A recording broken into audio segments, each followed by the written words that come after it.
Предлог законот за заштита од употреба на производи од тутун или сродни производи во вторник на владена седница. Власта очекува законското решение да се донесе што е можно побрзо. Премиерот Христијан Мицкоски рече дека истото не се изработило ад хок, ниту на сила, туку во инклузивен процес со сите засегнати страни. Инспекциите ќе бидат ригорозни на целата територија на државата. Ова го повторувам, на целата територија на државата. Нема да има повластени региони, градови, населени места и така натаму, каде што ќе нема да се почитува законот. И за ова јас ви гарантирам, и тука ќе нема никаков пардон.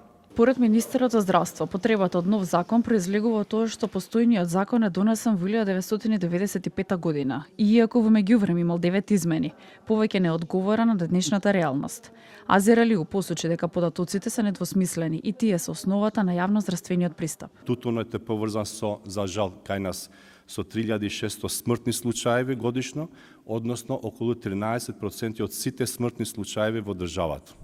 Економската загуба за проценување се проценува на 38 милиарди денари во државата, односно над 600 милиони евра годишно, што представува околу 5,16% од бруто домашниот производ кој што се третираат овие граѓани. Представниците на бизнис секторот кажаа дека законот се креирал со партнерски пристап и го цена тоа што при подготовката на законот се земени в предвид дел од доставените забелешки, ставови и окружувањата на деловната заедница.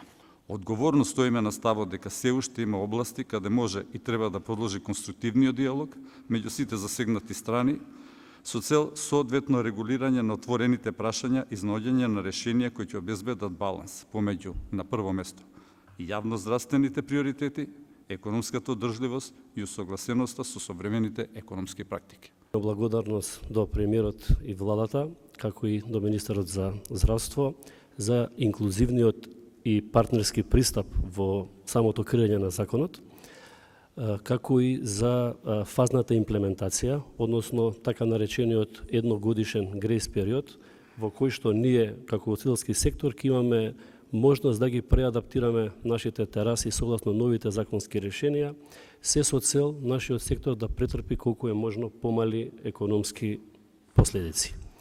Новиот закон предвидува забрана во сите јавни работни простории, во угостителските објекти. Пушењето ќе биде дозволено на дефинирани отворени простори, тераси со покрив и најмалку 2 отворени страни, одвоени влезови.